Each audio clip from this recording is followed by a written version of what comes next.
What if I tell you that this bird won the snake?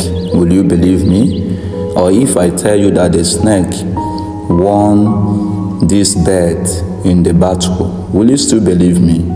Now the truth is this: who do you think that will win this battle? But I want to clear your doubts. This bird won this snake. In fact, it killed this snake so easily. Why? Because it was fearless.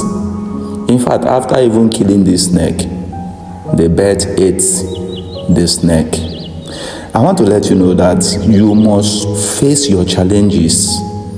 This is 2025. Do not allow any challenge to weigh you down, to bring you down. You must face it fearlessly. That's the point. Fearlessly face it.